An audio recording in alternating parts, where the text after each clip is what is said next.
alcaldes de la zona. Sí, ahí está Álvaro, está Víctor, Jesús,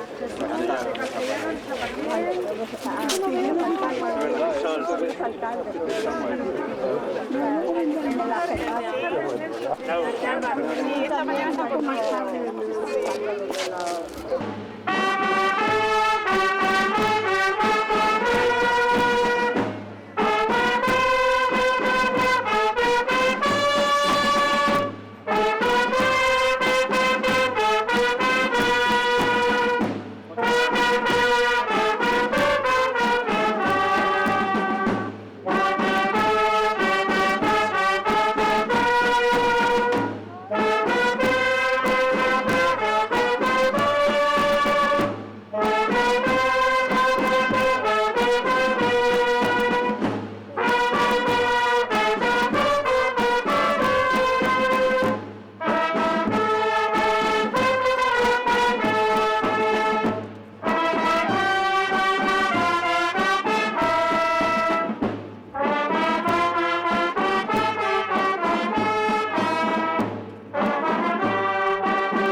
Buenas tardes y muy bienvenidos a esta maravillosa iglesia del convento de las Madres Agustinas, a las que agradecemos su cariñosa acogida para conmemorar el 511 aniversario de la muerte de Isabel la Católica. Agradecemos también a la Asociación Las Cuatro Ermitas y a su presidente, don José Luis Rubio, el incansable trabajo por engrandecer la figura de la reina. Nuestra paisana Isabel tuvo un carácter fuerte y decidido. Fue reina poderosa, madre entregada, política sagaz, culta y de ideas claras. Supo prevalecer entre cortesanos intrigantes y ambiciosos, con la doble dificultad y el doble mérito de lograrlo siendo mujer. Y estableció un modelo de reinado que, con muchos más aciertos que errores, es desde entonces referencia de buen gobierno. Nunca su amada Castilla fue tan pujante como con ella al frente. Sus logros se basan en dos cualidades de oro: una poco frecuente combinación de inteligencia, intuición y determinación. Y quizás más importante, la generosidad, su profundo y genuino compromiso con el bienestar de sus súbditos. Sin ese tridente de mente, corazón y espíritu, hoy no recordaríamos no ya su muerte, sino el ejemplo de su vida. Recordar sus constantes tragedias familiares. ¿Cuáles les dolieron más? Aquellas que también fueron tragedias para la paz y el porvenir de su pueblo, como la muerte del príncipe Juan y la demencia o quizá desinterés por los asuntos de Estado de su hija Juana. Estamos aquí 511 años después porque nosotros también somos sus hijos, literalmente, como descendientes de aquellos que se esforzaron junto a ella en la construcción de un país. Y lo somos colectivamente, como herederos y responsables de defender su legado. Y para ello, hoy tenemos el honor de escuchar al doctor Vidal González Sánchez, doctor en Filosofía y Letras, investigador y gran conocedor de la vida y el contexto histórico de los Reyes Católicos. Vidal podría hablarnos hasta el 512 aniversario de la muerte de Isabel de su personalidad, pero hoy va a centrarse en una de esas facetas que comentaba antes, clave de su reinado y por lo tanto de nuestra historia, el perfil moral de Isabel. Después, para celebrar como es debido esta fortaleza espiritual, asistiremos a una misa de gloria donde el grupo La Brulin interpretará el Oficium Defuntorum de Tomás Luis de Victoria. De corazón, muchas gracias por recordar a nuestra eterna Isabel. Señora alcaldesa, autoridades, pueblo fiel y queridos todos, hermanos en Isabel la Católica. Isabel la Católica, aquella infanta rubia de ojos entre verdes y azules que vio la primera luz de la primavera en la histórica Villa de Madrigal de las Altas Torres, entre las 4 y 5 de la tarde de un 22 de abril de 1451. Aquel día era señalado, pues celebraba la Iglesia la festividad del Jueves Santo, con aquella carga de espiritualidad concentrada que tuvo siempre esta fecha en Castilla. Para los que piensan que las cosas no suceden por casualidad, esta coincidencia iba a ser presagio de la devoción y amor profundo que tan singular mujer había de profesar al Santísimo Sacramento. Quedó esta infanta, como dice la biografía de la Reina Católica, escrita por autor anónimo, niña de 3 años, huérfano de padre y no menos de madre, enferma, depresiva, retirada de toda conversación, que en los niños es el mayor infortunio, no tener madre. Al desplegarse el ojo de la razón, comenzó a entrar en trabajos y cuidados, y lo que es más grave de llevar a las personas reales, vengo extrema de las cosas necesarias. Sufría amenazas, estaba en temor, vivía en peligro, no supo qué eran riquezas, pompas y halagos con los que suelen criarse los hijos de los grandes reyes. Mas como nuestro Señor había elegido a doña Isabel para que fuese cabal y perfecta reina, dispuso que se criase padeciendo y aprendiese a compadecerse en sus vasallos. Mas sola, huérfana y pobre de los bienes de fortuna, era rica en las virtudes. Nacieron con doña Isabel de un parto la piedad, la devoción, la religión, la pureza y una santidad el adorno mayor de su persona. No hay cronista que precise mejor el nacimiento y circunstancias de tiempo y lugar de la infanta como el doctor Toledo, que fue médico personal de la propia reina, a la que a partir de 1474 la acompañaría en todo tiempo hasta su muerte en 1497. Nació la Santa Reina Católica, dice, en Madrigal, jueves 22 de abril, 4 horas y 2/3 de la hora después del mediodía, año del Señor de 1451. Corrige con ello alguna de los palacios que la hacía nacer en Ávila el 19 de noviembre de 1450, y a Colmenares, que dice haber nacido esta niña en Madrid, o Alonso de Valencia, que señala el 23, y Marineo Sículo, que fija el nacimiento de la infanta en 1499, o Pedro de Torres, rector del Colegio Mayor de San Bartolomé de Salamanca, que señala el 14 de noviembre de 1453. Por nuestra parte hemos hallado nueva referencia que confirma la noticia del doctor Toledo, en una nota marginal del acuerdo para los funerales y luto, puesta al día siguiente de la muerte de la reina por el secretario de los libros de acuerdo de la Real Cancillería de Valladolid. Dice: falleció la gloriosa reina doña Isabel, reina de España, Nuestra Señora, martes, que se contaron 26 de noviembre de 1504 años.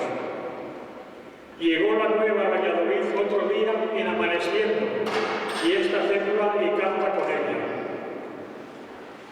Luego añade datos que cuadran con la fecha del nacimiento que suministra el doctor Toledo en su cronicón de Valladolid. Que falleció en Medina del Campo este dicho día 26 de noviembre, que murió de edad de 53 años y 7 meses y 3 días. Alzáronla por reina en Segovia, por fallecimiento del rey don Enrique su hermano, así que reinó en Castilla y León 30 años, menos 18 días. Isabel, una vida al servicio de la verdad. Tú, Señor, rezó un día Isabel apretada en gran necesidad, que conoces el secreto de los corazones, oye ahora la oración de tu sierva y muestres la verdad y manifiestes tu voluntad con tus obras maravillosas.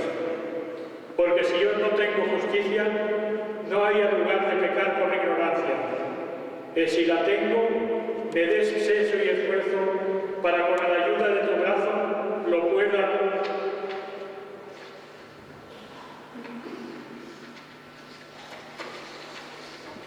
lo pueda proseguir y alcanzar y dar en estos reinos que tantos males y destrucciones hasta aquí han padecido. Y Pulgar añade después de transmitirnos esta realidad, que esto mismo oían decir a la reina muchas veces, y esta era según ella su principal rogativa a Dios en secreto.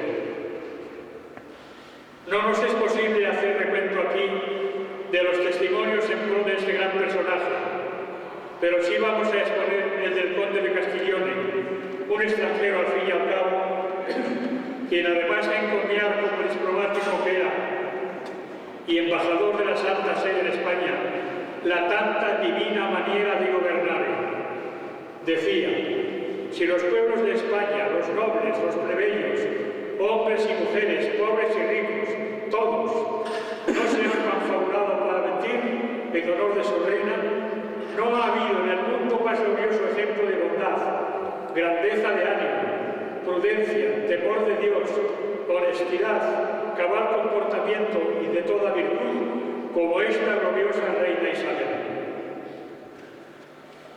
La relación de historiadores y hombres de letras con sabiduría y autoridad moral que han ensalzado la figura de la reina católica es interminable, lo que nos da garantía de seriedad. Nuestro Instituto de Historia Eclesiástica del Arzobispado de Valladolid tiene publicados a este respecto 3 gruesos volúmenes donde se recoge la opinión de españoles y extranjeros sobre Isabel la Católica. A ellos nos remitimos como tesoro nada despreciable. Cerrando por parte de la Iglesia española el 4º centenario de la muerte de Isabel, en la alocución que pronunció en Medina del Campo el que fuera arzobispo compostelano, eximio teólogo y predicador real, confiesa que, queriendo tejer una oración fúnebre, le salió un panegírico, porque demostró cómo esta reina, mujer y madre, fue una verdadera santa canonizable y pide perdón. Panegírico en toda regla. Lo más importante es que nunca, en el devenir de la historia, se ha extinguido el eco de su fama de santidad y que los eslabones de esta cadena de oro fino de su perfección pueden ser aniquilados en cualquier momento, también en el actual, para ejemplo de la humanidad que ha perdido su derrotero, como dijera Zacarías Martínez en su aludido panegírico. Cuando tuvimos el inestimable honor de participar como secretario del proceso diocesano en Valladolid para la beatificación de la Reina Católica en 1958, pero como resultado de un clamor que a través de los tiempos se materializó en 1904 en el Arzobispado de Granada y luego en el Congreso Mariano Internacional de Sevilla en 1929, pudimos ofrecer a la opinión pública, además de la historia de los pasos que hasta entonces se habían dado, hasta 15 publicaciones, fruto del esfuerzo de cualificados investigadores, especialistas en el reinado de los reyes católicos, entre las que se cuentan las del ilustre profesor Suárez Fernández. Eran como la quintesencia de más de 1000 documentos consultados, germen del núcleo del proceso. Derrama luz sobre el perfil moral de la reina Isabel, el enfoque de su política dentro y fuera de sus reinos, su entorno doméstico y de la Casa Real, los descargos de su conciencia y la trayectoria de su intensa dirección espiritual en manos siempre de eclesiásticos de sólida formación, la reforma que ella impulsó para el clero y para los monasterios. Se publicó la Testamentería de la Reina con detalles de delicadeza conmovedores, las relaciones con la Santa Sede, con Portugal, con los mudéjares de Castilla, con los judíos, Inquisición, conversos, etc. De todo ello resulta cómo la vida de Isabel es ejemplo de respeto a otras culturas y credos, ya que, como en otras materias de derechos humanos, se adelantó a su tiempo y practicó con toda naturalidad lo que hoy se llama talante ecuménico, actitud que es ampliamente demostrable. Entonces, y solo entonces, se gestionó ante la Santa Sede que dio su placer para la apertura del proceso. Me cabe el honor de hablar como testigo del momento en que entregamos los casi 30 volúmenes de conclusiones en la Sagrada Congregación para las causas de los santos en Roma, el 18 de noviembre de 1972. Soy el único superviviente que queda de esta ocasión. Sucedía esto durante el tiempo que era prefecto de la dicha congregación el cardenal Gaetano Chicoñani, exnuncio en España, a quien con anterioridad habían ya impresionado dos figuras de ejemplaridad universal. La una canonizada ya, Santa Teresa de Ávila, la otra Isabel de Castilla, cuya causa iba a parar a sus manos como prefecto para su canonización. Por esto tuve tanta osadía de hace no mucho tiempo interesar a personajes de Ávila para que en esta ocasión en que celebrábamos y conmemorábamos el centenario de Santa Teresa, se hubiera unido también la persona de Isabel la Católica, la más parecida a Santa Teresa de Jesús. Pero mis actuaciones, por desgracia, no tuvieron éxito. Lo sentí mucho.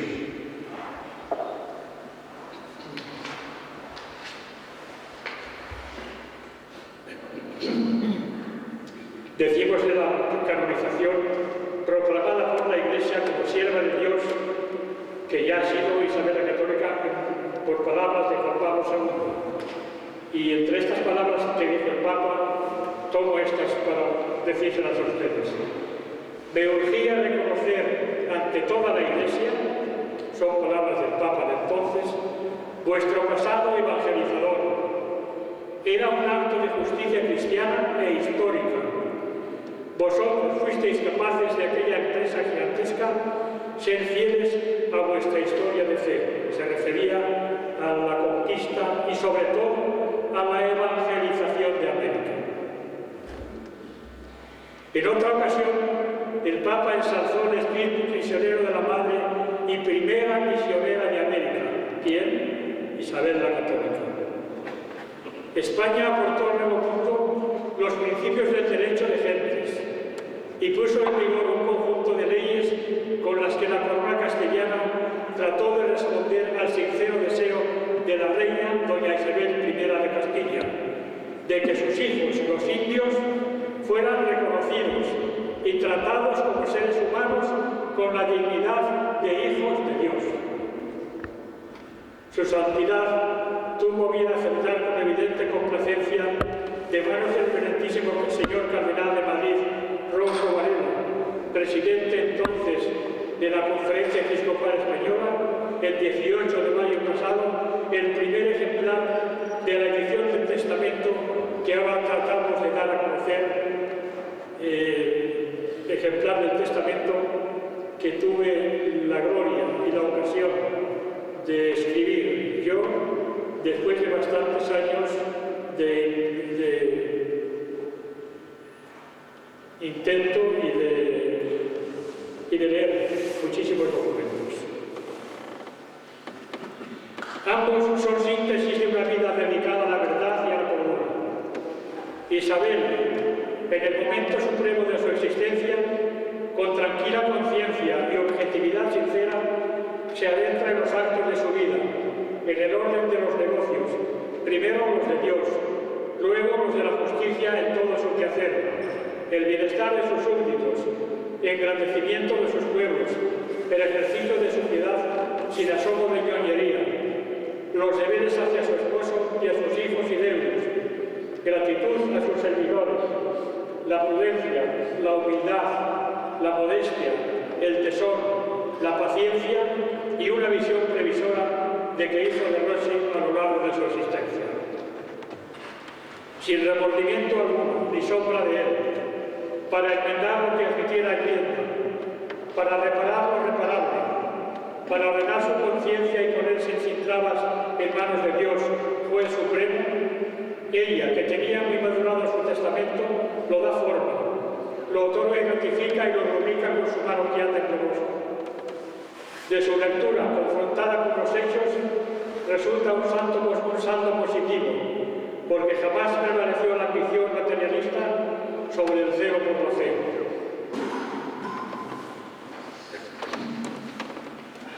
Les muestro a ustedes la referida edición facsímil, muy cuidada en el formato y creemos que digna del desarrollo de su contenido, a juzgar por la crítica histórica de solvencia de la que tenemos constancia. Me refiero al testamento que lo tengo en la cajita. Lo tenía por esa. Desde el siglo XVII, el aragonés Diego Dormer, en sus discursos de historia, Zaragoza 1683, hizo elogios de este testamento digno de ser recordados. Han salido otros estudios sobre él, como el de Antonio Nicolás, muy documentado y de cierta amplitud, publicado en 1904 con motivo del cuarto centenario de la muerte de la Reina Católica. Más extenso fue el comentario que, enmarcado en la historia del derecho, sacó a luz el académico don Francisco Gómez de Mercado, en el que se ocupa del escrito y obra de la reina, estudio que fue prolongado con maestría por el duque de Maura. En otras ocasiones han salido ediciones facsímiles del Testamento y Codicilo, pero aparte de una sugestiva presentación acompañada de un breve estudio introductorio, ninguna hacía estudio completo de cada una de sus cláusulas. Permítanme que lo saque por fin. Me refiero al Testamento, que es la primera obra que se hizo, el Testamento de Isabel la Católica, explicado cláusula por cláusula, incluso incluido del rey católico y algunas otras cosas. Tuvimos la suerte de publicar este magnífico libro, no porque sea mío, pero aunque sea mío tengo que decir que ha sido aceptado en toda España con muchísima alegría, y tengo cartas de enhorabuena, diría, y sin soberbia ninguna, que a montones. El facsímil del Testamento es este, con la propia reina, con la propia firma de la reina Isabel, ya día antes de morir, y el codicilo. El Testamento unos días antes, y el codicilo la víspera de la muerte, con su propio sello y firma. Yo la reina. Bueno, seguimos. Nuestro estudio consta de 5 amplios capítulos de 300 páginas que no vamos a desmenuzar aquí. Serán noticias de la enfermedad de la reina, que parece que murió de endocarditis de patogenia mixta, de disgrástica y nerviosa. Se narra la actuación de los doctores que la asistieron, el momento de su muerte, los funerales y del penoso traslado de sus restos hacia Granada por la lluvia incesante durante 20 días de caminar por senderos y caminos embarrados. Se añaden algunos apéndices documentales, como el de la fundación de la Capilla Real de Granada y el testamento del rey don Fernando, que ilustra y derrama luz y amor sobre su esposa. A lo largo de las 46 disposiciones testamentarias que nosotros hemos enumerado y titulado convenientemente, y en las 17 del Codicilo, piezas maestras que no hemos dudado en calificar en su conjunto de monumento a la cordura. Hallamos un cofre repleto de tesoros, un filón rico donde aparecen todas las virtudes, espejo donde se refleja el alma limpia de quien lo alumbró, pues en él hay piedad, celo por la fe, humildad, amor al prójimo, a sus súbditos, al pueblo, generosidad de espíritu y también de limosna material, justicia a todos por igual, como lema de una vida, sentido de la equidad, cumplimiento del deber a costa de los mayores sacrificios, como ella lo hizo, fortaleza, rectitud de intención, estima de lo trascendente, delicadeza y dignidad del culto al Señor, subida oración de recogimiento y de contemplación, piedad para con los difuntos, devoción imitativa a los santos y pasión entrañable y delicada para con el Santísimo Sacramento. Punto y aparte, el Santísimo Sacramento fue para la Reina Católica, para nuestra Isabel de Castilla, la devoción y su afición principal. Por algo nació un Jueves Santo. Yo aseguro categóricamente que no se entenderá nada en la vida de esta mujer admirable si antes no se ha entendido que la religión era para nuestra vida mística nunca algo abstracto, rutinario, una idea etéreo, una simple teoría, no, sino un asunto esencial, instalado en medio de su corazón y alimento del amor y del latir de un ser real. Toda la riqueza de la piedad católica tuvo asiento en su alma grande, de modo que quien desee dar a conocer la esencia del catolicismo a cualquier ser piadoso, que entre dentro de la vida interior de esta mujer, Isabel I de Castilla, a la que un testigo contemporáneo aplicó sin rubor el vaticinio del profeta Jeremías. El Señor ha creado novedad sobre la tierra. No olvidemos que esta vivencia de fe es motor que acciona muchos resortes de influencia trascendente y mucho más si esta persona está revestida de autoridad como la que tenía la reina Isabel.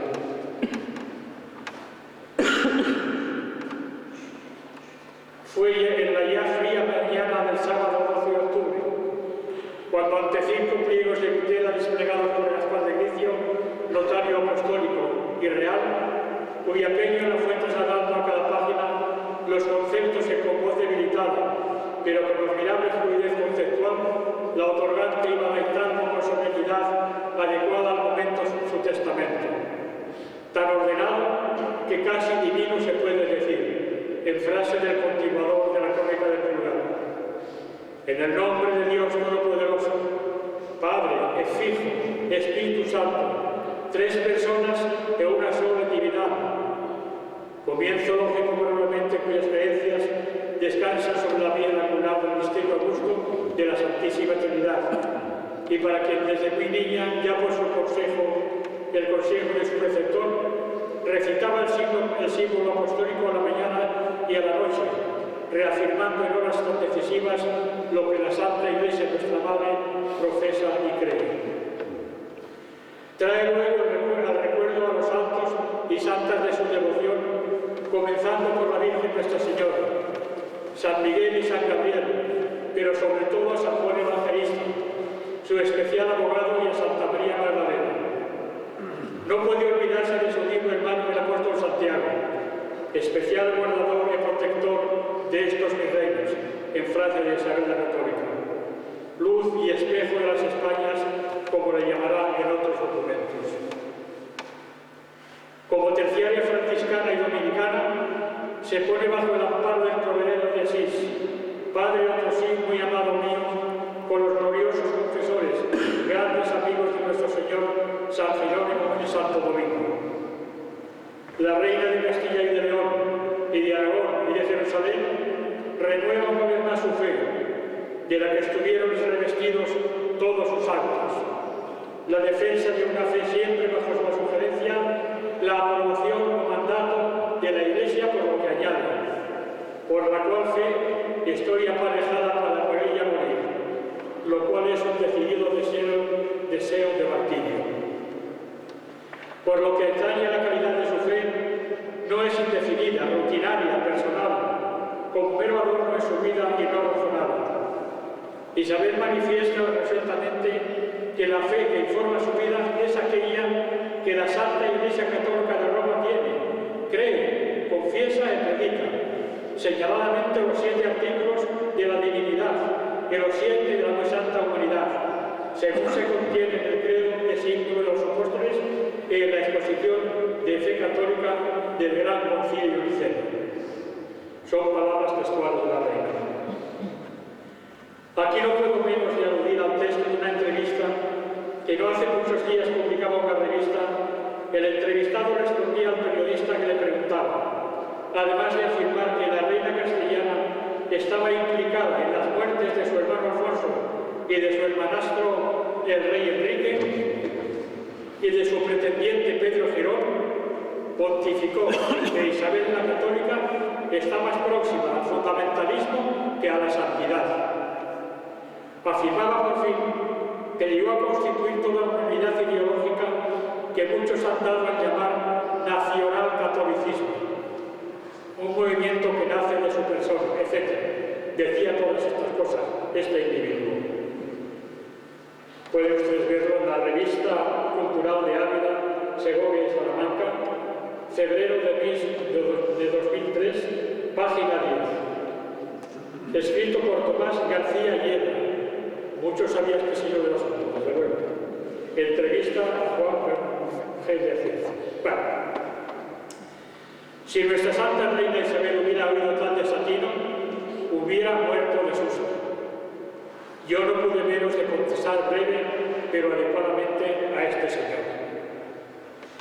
Si en la invocación precedente el atestante había desplegado todos los títulos de identificación que podrían parecer a cualquier mortal, contrapone a tanto título la mezquindad de su persona, solo estimable por el valor trascendente de su alma inmortal, redimida por la sangre de Cristo. Suplica a Dios se haga cargo de su buena voluntad, que es todo cuanto posee, y lo hace con palabras del cántico de Zacarías, invocándole por aquellas entrañas de misericordia en que nos visitó naciendo de lo alto.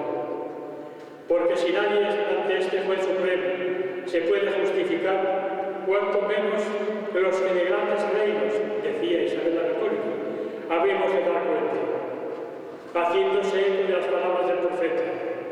Ahora, reyes, aprended la lección, enteraos los que tenéis poder para gobernar al mundo.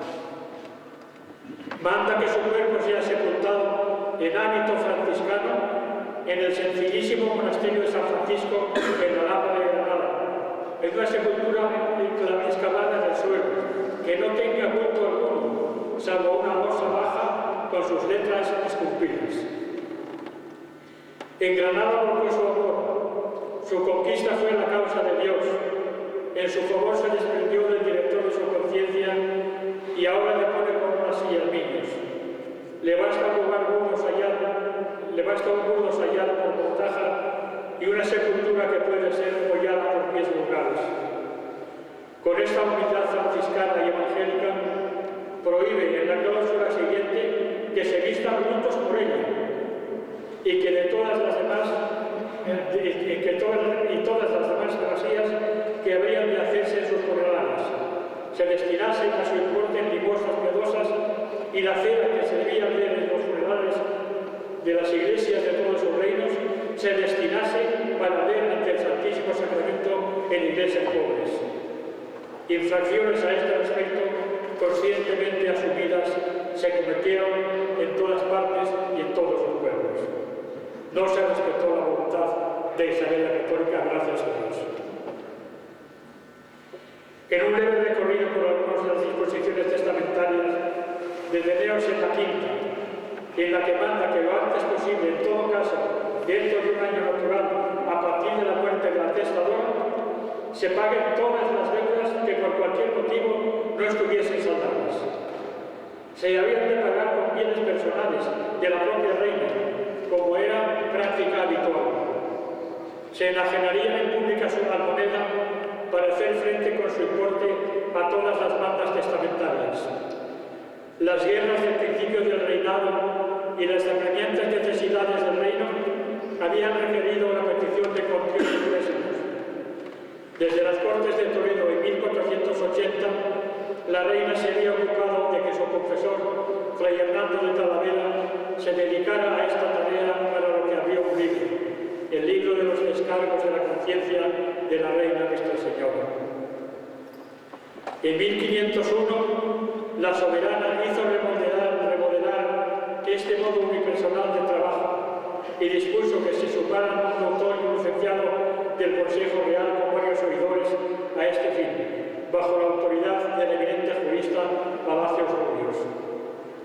El énfasis puesto por la reina en esta cláusula demuestra su delicadeza de conciencia y el deseo de que sus cuentas pendientes se saldasen lo antes posible, como postulado de un deber de justicia, virtud que siempre resplandeció en su proceder.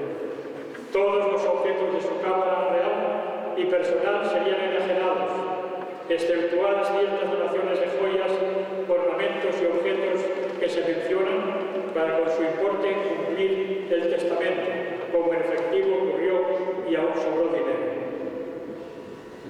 Esta previsión se complementa con el contenido de las cláusulas 36 y 37, por las que se pone en manos de sus testamentarios cuantas joyas, ropas, libros, pinturas y otros bienes muebles se hallasen en los alcázares de Madrid, de Córdoba, de Sevilla, de Segovia, casas reales de Toro, de Medina, de Alcalá, excepto los ornamentos de su capilla, sin las cosas de oro y plata que quiero y mando que sean llevadas y dadas a la iglesia de la ciudad de Granada. Bienes y objetos que reunidos en las casas reales de Toro fueron objeto de la liquidación correspondiente. Suplica la reina a su esposo don Fernando que tomasen entre todo aquello los objetos que juzgare oportuno para sí mismos, a fin de que por su contemplación y recordando a quién pertenecieron, pueda haber más continua memoria del singular amor que a su señoría siempre tuve, y aun porque siempre se acuerden de que ha de morir y que lo espero en el otro siglo, y con esta memoria pueda más santamente vivir. En las cláusulas siguientes 6 y 7 pide la reina sufragios por su alma, 20.000 misas, y que se apliquen 2 millones de maravedíes para dar estado conveniente a doncellas pobres, y en la octava demanda que se inviertan limosnas lo que debía de gastarse en sus exequias, que debían ser muy sencillas. En la novena ordena que sean liberados con su limosna 200 cautivos de poder de infieles. Lacra de aquel tiempo, algo así como el terrorismo de hoy. En la 17, donde la reina ordena que la ciudad de Gibraltar y sus términos sean siempre lugares de realengo como pertenecientes a la corona y patrimonio real, entre otras razones porque es uno de los títulos de los reyes de estos reinos. En la glosa a esta cláusula nos hemos detenido detalladamente. Por la 19 urge el cumplimiento de normas para garantizar en adelante el derecho de apelar directamente a la justicia real, obstaculizado dolorosamente por algunos grandes del reino en perjuicio de los vecinos de ciertos lugares, etc. Del codicilo. Con esto ya terminamos. Pasaban lentamente los días y con mayor lentitud las horas de noches sin sombras. Obsesionada la reina enferma por el exquisito cumplimiento de toda justicia, se ocupaba en santos pensamientos tratando de cumplir el mensaje del profeta Isaías y del rey Ezequías. Pon en orden tus cosas porque vas a morir. Hacía que la leyeran pasajes de los libros santos, de la Vita Christi, del Contentus Mundi, y escuchaba con muy activa disposición el poema sobre la agonía de Jesús en Getsemaní, que a su ruego había compuesto para ella Fray Ambrosio de Montesinos, para esta ocasión, con que se ayudase a acomodar su espíritu a los sentimientos de Cristo en el trance de su muerte. ¿Quién te dio, Rey, la fatiga de este sudor extremado? Hay hombre que tu pecado. Tus suspiros compasivos, Señor, y tu soledad provocan a la piedad a los muertos y a los vivos. Oh Señor, que me criaste, ¿quién te sirviera de paño para el rebaño del baño de la sangre que sudaste? Etc. La enferma advertía que algunas comisiones habían quedado flotando al margen de algunas disposiciones, cuyos resultados son las 17 cláusulas del codicilo en las que atiende reclamaciones de algunos prelados que tenían negocios temporales, aunque lícitos entonces, como tenencia de castillos y de pertrechos de guerra. Seguramente el Rey de cielos y tierra prefería los castillos y ballestas en manos de la realeza y las catedrales y el báculo pastoral en las de los obispos. Eso mismo quería la reina. Ordena que se empleen los subsidios y limosnas de los jubileos y de las rentas de las órdenes militares en sus fines específicos, si algunos se habían distraído en otros menesteres. Terminamos ya, pero no sin hablar unas palabras sobre este tema importantísimo. Un afán misionero. La reina fue ante todo misionera. América. No fue Isabel ni la primera ni la única que imaginó un reino moro de Granada devuelto a la cristiandad. Pero había que dar tiempo al tiempo. Cuando el Papa Sisto IV, en 1476, envió a Castilla a Nicolás Franco como legado a Latre, traía una visión de culminar a nuestras jóvenes monarcas, porque el pontífice venía lamentando la falta en ellos de aquel espíritu de cruzada contra los infieles que fue siempre el distintivo de los reyes castellanos. Se pedía a Fernando e Isabel garantía de que no errarían en su norte y en su principal obligación. En verdad no era menester que a monarcas tan jóvenes se les recordara esta obligación. Por la fe cristiana eran arrastrados por todo su pueblo hacia ese pueblo. A esta reprimenda del Papa, tan solo justificada por la imperiosa necesidad de la pacificación de Castilla, Isabel contestó entregando a la Iglesia de Cristo todo el reino de Granada, toda Castilla renovada, las Islas Canarias, otros puntos clave del norte de África, todo el continente americano y todo lo que vino después debido al esfuerzo misionero de una reina clarividente. Pero en esta hora de la muerte, como vulgar pecadora, no hace hincapié en lo que podía presentar como mérito. La cláusula 10ª del codicilo no necesitaría comentarla. Bastaría leerla con atención para descubrir el fervor misionero de la reina católica, cuyo norte en su existencia fue la vivencia, conservación, defensa y expansión de la fe católica. Pocas cláusulas, dirá un autor, conservan los registros notariales que en alteza de miras, compasión de los débiles, espíritu cristiano y evangelizador puedan paracolarse de esta cláusula dotar las leyes de Indias que no parecen hechas por hombres sino por ángeles. Esta frase del codicilo de Isabel: nuestra principal intención fue al tiempo que le suplicamos al Papa Alejandro VI, de buena memoria, que nos hizo dicha concesión, de procurar inducir y traer a los pueblos de ellas y les convertir a nuestra fe santa y católica. Y no consienta en primer lugar que los indios, vecinos y moradores de las dichas islas y tierra firme, ganadas y por ganar, reciban agravio alguno en sus bienes y personas, mas manden que sean bien y justamente tratados.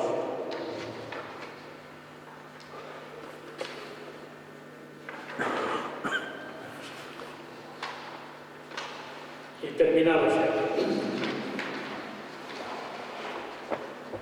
Pero hemos de terminar. Un poeta de Cartagena nos ha resumido cuanto nos resta por decir. Es canto de enamorado, razones hay para ello de la reina católica. Mujer de más perfecciones no pudiera concebirla, ni cara mejor compuesta, ni figura más medida. A par de las lenguas cultas, enseñó a hilar a sus hijas. Mater que ciñó corona de diamantes y de espinas, dolorosa por 2 veces, por 1000 veces dolorida. Describe por fin su fe y su muerte y la fuerza que irradia su testamento, que recojo en estas rimas interpoladas. La gallarda coronela de los castros de Castilla, la de la mano nevada como una mala narrativa, en la cruz de su caballo blanco abandona la brida. Resbala sobre el ijar del aguijón que lo hería, y el fiel trotón ya no puede con el peso de la silla, que no son de tierra firme los caminos que ahora pisan. La reina tiende los ojos a la vasta lejanía, y en su afán de nuevos mundos, quién sabe lo que medita, ni qué revela esa columna que la guarda más arriba. Tampoco en su continente declina el sol de su sonrisa, pero hay en ella un extraño misterio que la alucina. Ahora cuajan de sus ojos perlas hay de gran valía. En la torre de la nota ha puesto el sol que declina su bandera media asta sobre el campo de Castilla. Pero en el cielo azul se abren rutas infinitas, y en nuevo puerto de Palos la nave está apercibida. Al par que aquella esta nave se llama Santa María, y su manto blanco tiende como una pera purísima, coronada por el lábaro en que campea la cifra de Isabel, la capitana de la postrer travesía. Allá en la nueva Isabela de las regiones empíreas están ya sus 2 reyes que saldrán a recibirla. En la tierra firme, eterna, firme, porque la reina suspira. Ha puesto el sol que declina su bandera a media asta sobre el campo de Castilla.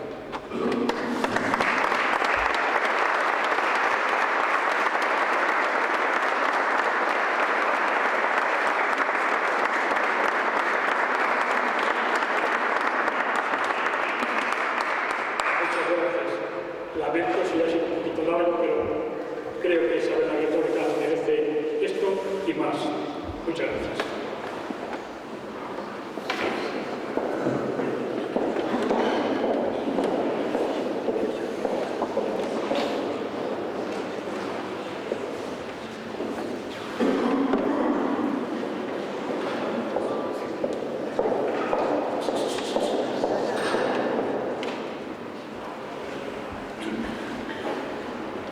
Antes de terminar, tengo el gusto de regalar para la legal el testamento de Isabel la Católica, comentado, y el testamento que escribió la reina. ¿No es original? ¿Por qué no es original? Es una copia exacta.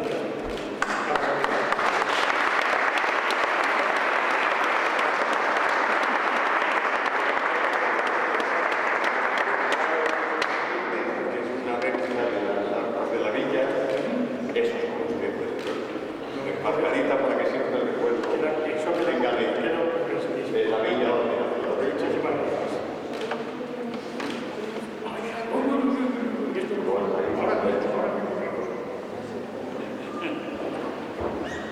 nació.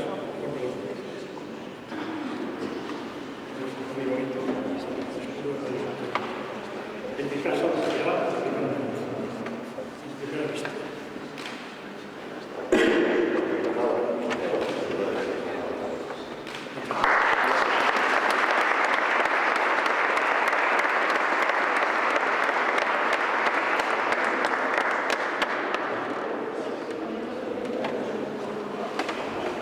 Tengo otro código, uno para la empresa y otro para el muy bien.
Espíritu Santo. El Señor esté con vosotros. Hermanos, antes de comenzar estos sagrados misterios, en este momento espiritual, recordando los 511 años de la sierva de Dios Isabel la Católica, reconocemos nuestros pecados, nuestras faltas y debilidades. Yo confieso ante Dios Todopoderoso y ante vosotros, hermanos, que he pecado mucho de pensamiento, palabra, obra y omisión, por mi culpa, por mi gran culpa. Por eso ruego a Santa María, siempre Virgen, a los ángeles, a los santos y a vosotros, hermanos, que intercedáis por mí ante Dios nuestro Señor. Dios Todopoderoso tenga misericordia de nosotros, perdone nuestros pecados y nos lleve a la vida eterna. Amén.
a tu gracia, reciban con mayor abundancia la ayuda de tu bondad. Por nuestro Señor Jesucristo, tu Hijo, que vive contigo en unión del Espíritu Santo y es Dios por los siglos. Lectura de la profecía de Daniel. Yo, Daniel, me sentía agitado por dentro y me turbaban las visiones de mi fantasía. Me acerqué a uno de los que estaba allí en pie y le pedí que me explicara todo aquello. Él me contestó, explicándome el sentido de la visión. Esas 4 fieras gigantescas representan 4 reinos que surgirán en el mundo. Pero los santos del Altísimo recibirán el reino y lo poseerán por los siglos de los siglos. Yo quise saber lo que significaba la 4ª fiera, diversa de las demás. La fiera terrible, con dientes de hierro y garras de bronce, que devoraba y trituraba y pateaba las obras con las pezuñas. Lo que significaba los 10 cuernos de su cabeza y el otro cuerno que le salía y eliminaba a otros 3, que tenía ojos, una boca que profería insolencias y era más grande que los otros. Mientras yo seguía mirando, aquel cuerno luchó contra los santos y los derrotó. Hasta que llegó el anciano para hacer justicia a los santos del Altísimo y empezó el imperio de los santos. Después me dijo, la 4ª bestia es un 4º reino que habrá en la tierra, diverso de todos los demás. Devorará toda la tierra, la trillará, la triturará. Sus 10 cuernos son 10 reyes que habrá. Después vendrá otro reino, diverso de los precedentes, que destronará a los 3 reyes, blasfemará contra el Altísimo e intentará aniquilar a los santos y cambiar el calendario y la ley. Dejarán en su poder a los santos durante 1 año y otro año y otro año y medio. Pero cuando se siente el tribunal para juzgar, le quitará el poder y será destruido y aniquilado totalmente. El poder real y el dominio sobre todos los reinos bajo el cielo serán entregados al pueblo de los santos del Altísimo. Será un reino eterno al que temerán y se someterán todos los soberanos. Palabra de Dios.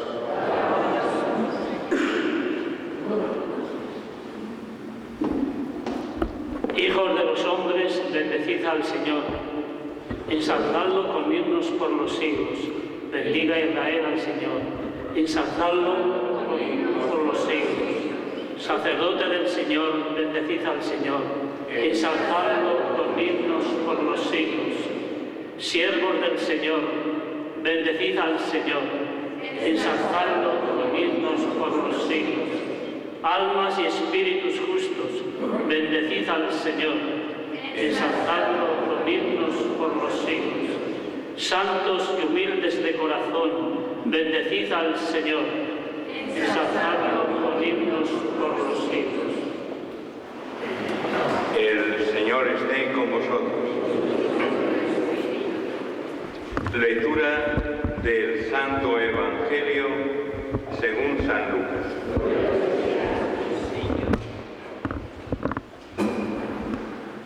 En aquel tiempo dijo Jesús a sus discípulos: tened cuidado que no se embote la mente con el vicio, la bebida y los agobios de la vida, y se os eche encima de repente aquel día, porque caerá como un lazo sobre todos los habitantes de la tierra. Estad siempre despiertos, pidiendo fuerza para escapar de todo lo que está por venir, y manteneros en pie ante el Hijo del Hombre. Palabra del Señor.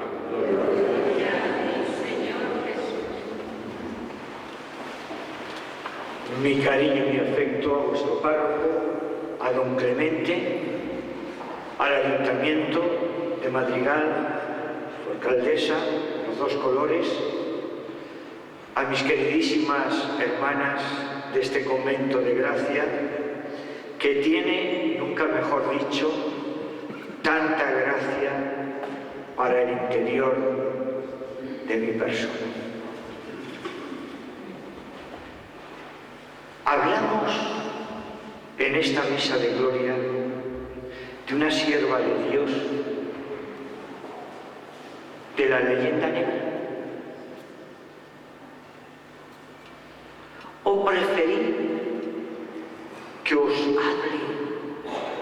que la leyenda rusa,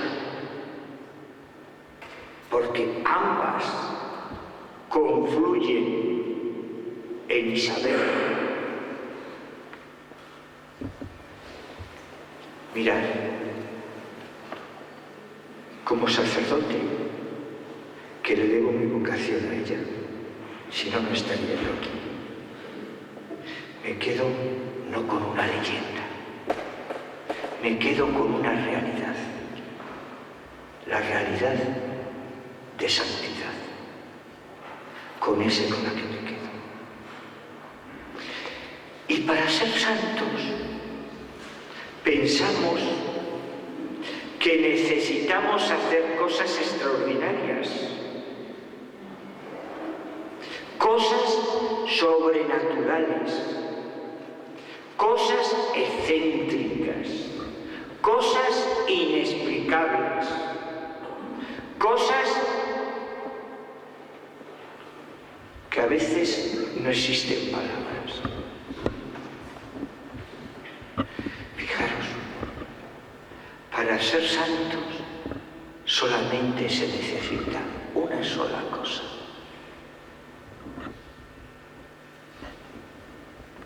Lo que hizo la Virgen con Gabriel.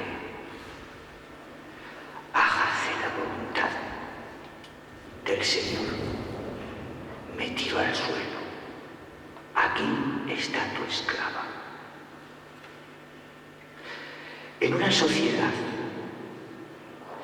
donde cuesta hablar de Dios, donde sentimos vergüenza nombrar cualquier cosa profunda de nuestra civilización, religión,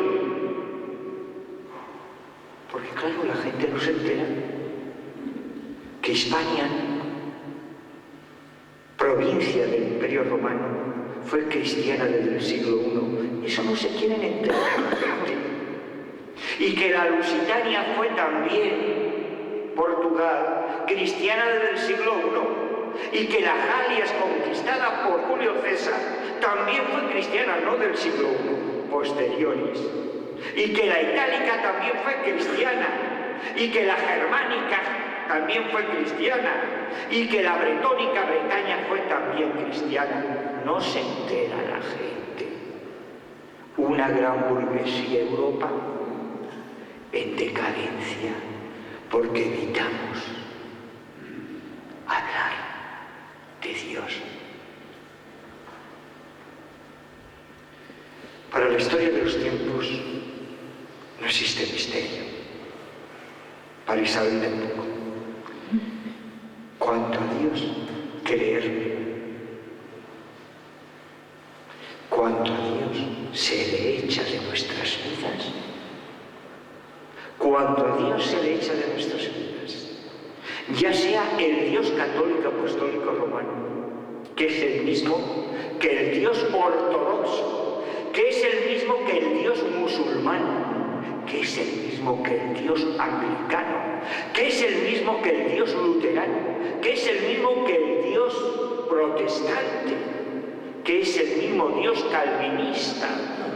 Cuando a Dios se le echa de nuestras vidas, aparece el caos, aparece la tristeza, la melancolía. Isabel fue igual de pecadora que puedo ser yo. Isabel fue igual que se puede confundir cualquier papa, cualquier santo, cualquier apóstol. No se confundió Dios Cristo, no se confundió la Virgen. Si todo lo que somos fuera de esos dos conceptos, todos. Y el que no tenga pecado no puede levantar la mano, porque aquí somos todos pecadores. ¿Qué es lo que engrandece la santidad de Isabel? Solamente una cosa. 5, no. 2, tampoco. 1. Intentó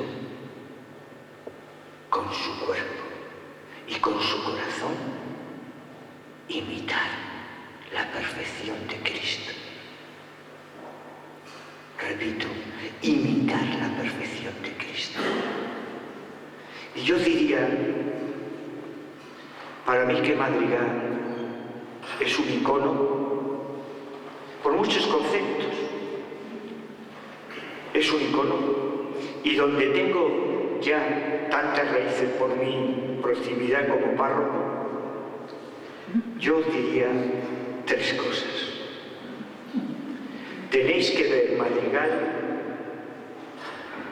aunque no tengan fe alguno, simplemente por el hecho que lo que se mama en la tumba se derrama, y que de bien nacido es agradecidos, ser agradecidos a una figura única en la historia de España. Digo única porque como mujer fue única, en un momento en que la mujer no contaba para nada. Y desde un pueblecito que no era tan pequeño como pensabais en aquella época, es vuestra persona. Y una persona que está en vía de beatificación, hay que rezarla y hay que pedirla. Pedir y se os dará. Y cuando a mí me viene y me dice, no puede ser santa por esto, por lo otro, por la leyenda negra o por la leyenda rosa, o por los 1000 historias que se inventa la imaginación humana, o las informáticas mentales que tenemos contaminadas por virus de todo tipo, yo os digo una cosa, a los que estáis al otro lado de la pantalla que me estáis viendo y a los que estéis aquí conmigo, a los santos únicamente lo da Dios. No lo da un obispo, no lo da un papa, no lo da un párroco, no lo da un sacerdote, lo da Dios. Y hay que pedirle a Dios que el ejemplo que dio Isabel, con todos sus pecados que pudiera tener, igual que Pablo, igual que San Agustín, igual que Ignacio de Loyola, igual que Javier, tantos santos pecadores, lo que engrandece es eso. Lo que engrandece es que desde la porquería de una Magdalena nace el amor y la belleza hacia la luz de lo celestial. Esa es la grandiosidad del humano. Pero ¿quién eres tú que está en esa cruz? Si tú no tienes pinta de criminal como yo, que soy un paria, un criminal, un sin vergüenza. Dimas, estarás dentro de un ratito en el paraíso. San Dimas. Esa es la mudanza que diría Ignacio de Loyola. Y eso es lo que llevaba la reina. La reina luchó siempre por estar lo más cerca posible de esas ordenanzas, de esos principios, de esos mandamientos, aun a veces cometiendo equivocaciones, cometiendo pecados. No lo sería humana, no era una extraterrestre que no existe, pero luchó y muere abrazando la eternidad. Muere con un sayal de franciscana y muere pidiendo, como la enterraron, arrastre el suelo siendo reina. Humildad pura en un monasterio franciscano. Mi padre, y debo decirlo y lo digo porque hay documentación ya hecha, con 105 años que cumple en enero, el 18 de enero, era la única persona que vive, por ser granadino como soy yo, y por haberme inculcado a mí, a toda la familia, el ver desde la niñez santa a Isabel. Se lo debo a mis padres, porque en Granada la vemos santa. Y Madrigal, que es vuestra paisana, debéis verla santa. Y la unidad de este pueblo tiene que estar en base a esta paisana vuestra. ¿Cómo una paisana vuestra que ha nacido aquí, si le pedís cualquier cosa la va a negar? Es la mejor intermediaria que tenéis ante Dios, la mejor intercesora que podéis tener ante Dios. Pero ¿puede una paisana vuestra que ha nacido aquí negar algo que le pidáis con el corazón? Pero tenéis que enterar un madrigal y despertar. Y dejar de contaminaros por microbios extraños. Que da fe. Y vio, sobre el año 42-44, lo sitúa él, los restos intactos de Isabel y de Fernando. Y voy a decir como cosa curiosa, era más alta Isabel que Fernando, pero era más corpulento. Y como Maquiavelo bien se inspiró en el príncipe, perfecto, guarda todas las hechuras de ese príncipe, don Fernando. Y para no alargarme, os diría que hagamos una institución de los recuerdos de Isabel en Madrigal. Acordaros lo que voy a decir ante las cámaras y ante vosotros y ante vuestro párroco. Rezando a Isabel, Madrigal recobra felicidad, recobra unidad, pierde chimbosería, gana en amor y sobre todo en belleza interior. Madres que cuidáis la cuna de Isabel, madres que estáis todos los días en mis oraciones para que nunca falten las vocaciones en este monasterio. Madres, rezar desde vuestra clausura por vuestro madrigal y los que estéis fuera, rezar por ellas para que siga viniendo la gracia en esta casa y en este monasterio. Que no falten sacerdotes. Amar con los defectos. Como hombre de el primero yo, pero luego veis vosotros. Primero voy yo, pero luego veis vosotros. Entendamos que todos somos frágiles, pero que por encima de todo está el corazón. No contrito y afligido, sino el corazón de la gloria de Dios.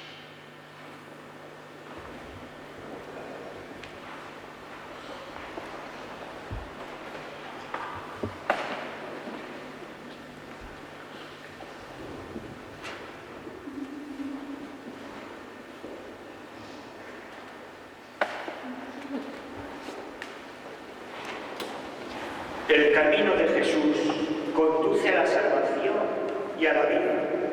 Oremos ahora para que esta vida llegue a todos los hombres y respondamos diciendo: te rogamos, óyenos.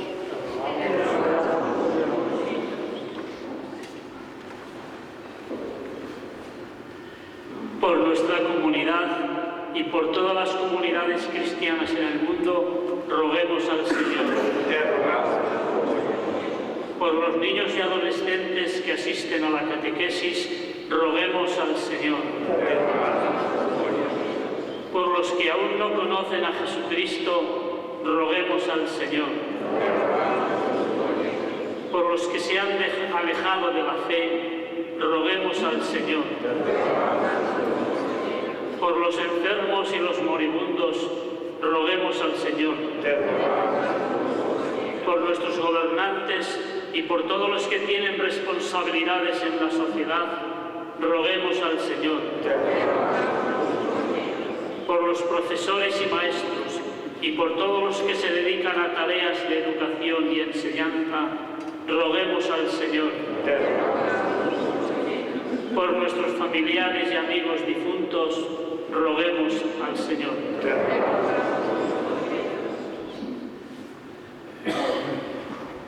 Padre, mira bondadoso nuestras oraciones y concédenos lo que te pedimos con fe. Por Jesucristo nuestro Señor. Amén.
sea agradable a Dios Padre Todopoderoso.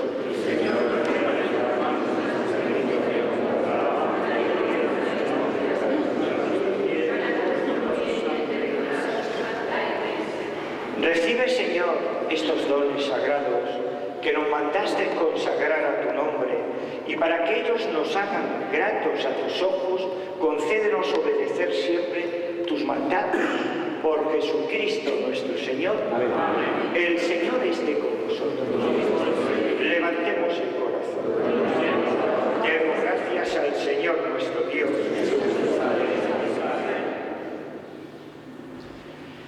En verdad es justo y necesario nuestro deber y salvación darte gracias siempre y en todo lugar, Señor Padre Santo, Dios Todopoderoso y Eterno, porque has querido ser, por medio de tu amado Hijo, no solo el Creador del género humano, sino también el autor generoso de la nueva creación. Por eso, con razón te sirven todas las criaturas, con justicias te alaban todos los redimidos, y unánimes te bendicen tus santos. Con ellos, unido a los ángeles, nosotros queremos celebrarte y te alabamos diciendo: Sanctus.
Santo eres, en verdad, Señor, fuente de toda santidad.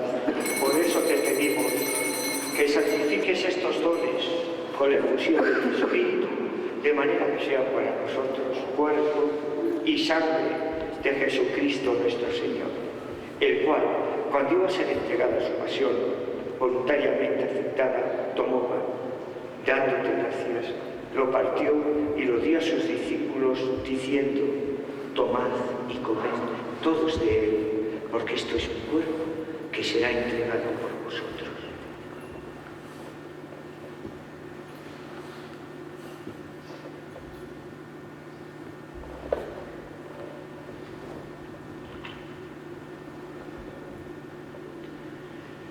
Del mismo modo, acabada la cena, tomó el cáliz y dándote gracias de nuevo, lo pasó a sus discípulos diciendo: tomad y bebed todos de él, porque este es el cáliz de mi sangre, sangre de la alianza nueva y eterna, que será derramada por vosotros y por todos los hombres para el perdón de los pecados.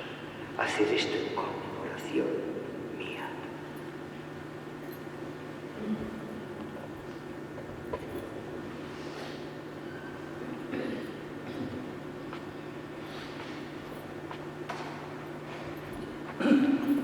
Este es el sacramento de nuestra fe.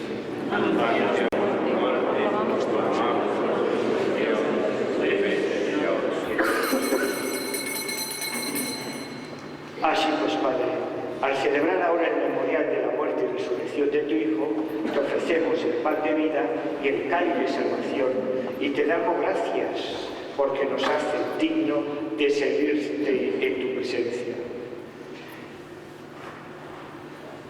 Te pedimos humildemente que el Espíritu Santo congregue en la unidad a cuantos participamos del cuerpo y sangre de Cristo. Acuérdate, Señor, de tu Iglesia extendida por toda la tierra, y con el Papa Francisco, con nuestro Obispo Jesús, y todos los pastores que cuidan de tu pueblo, llévala a su perfección por la caridad.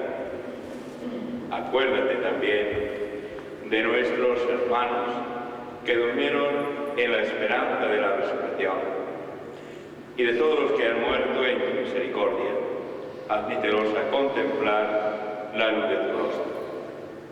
Ten misericordia de todos nosotros, y así con María, la Virgen Madre de Dios, su esposo San José, los apóstoles y cuantos vivieron en tu amistad a través de los tiempos, merezcamos por tu Hijo Jesucristo compartir la vida eterna y cantar tus alabanzas.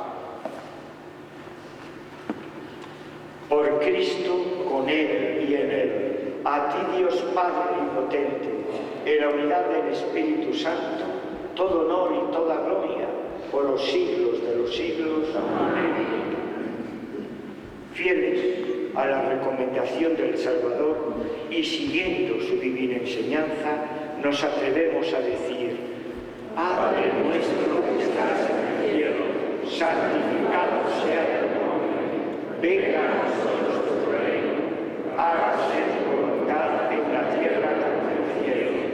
Danos hoy nuestro pan de cada día, perdona nuestras ofensas, como también nosotros perdonamos a los que nos ofenden. No nos dejes caer en la tentación y líbranos del mal.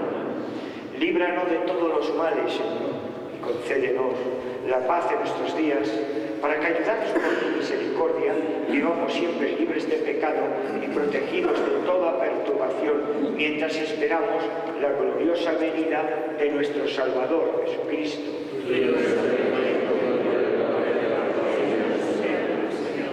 Señor Jesucristo, que dijiste a tus apóstoles: la paz os dejo, mi paz os doy.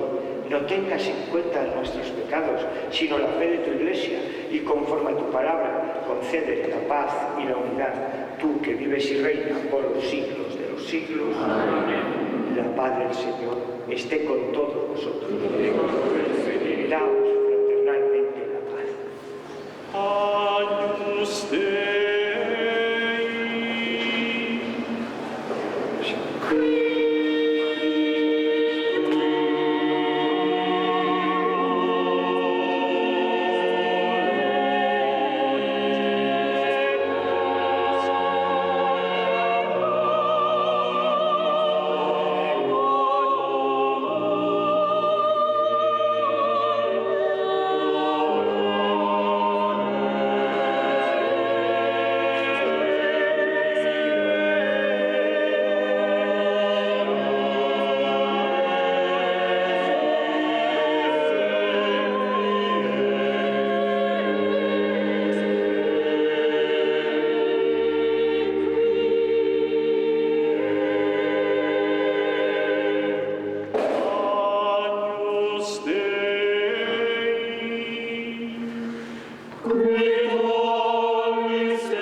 provechoso todos los invitados a la cena del Señor.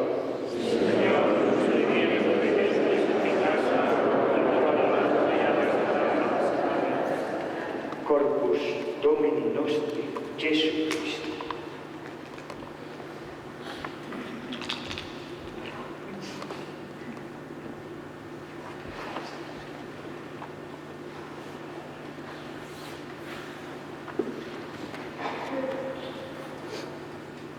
Sanguis Domini nostri, Gesù Cristo.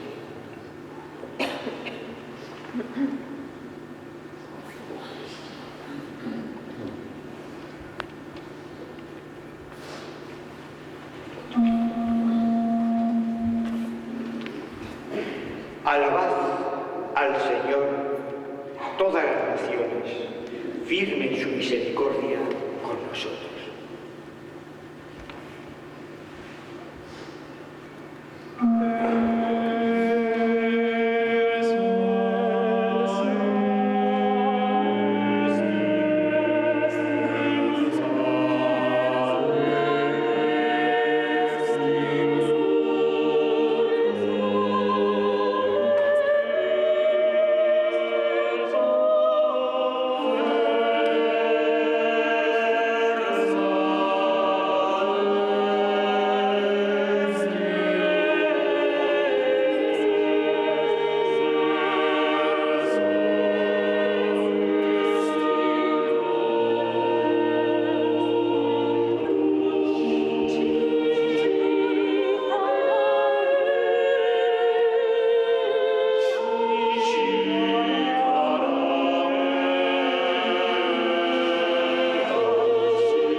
consolado con la participación en tu sacramento, no permitas que nos separemos de ti, por Jesucristo nuestro Señor.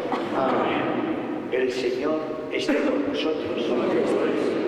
La bendición de Dios Todopoderoso, Padre, Hijo y Espíritu Santo, descienda sobre todos vosotros.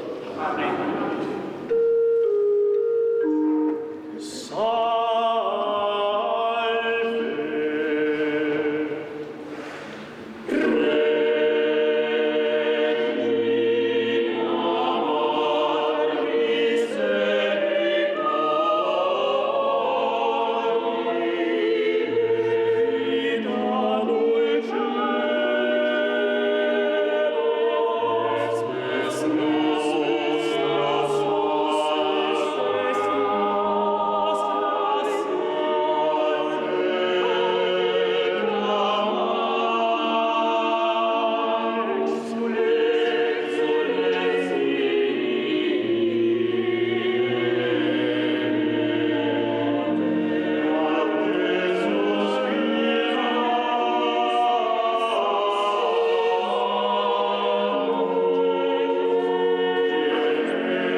Podéis ir en paz. Muchísimas gracias a todos los que habéis asistido a este momento espiritual dedicado a la sierva de Dios Isabel la Católica. Pedid y se os dará, rezar y os uniréis. Gracias por estar en el corazón de una de las grandes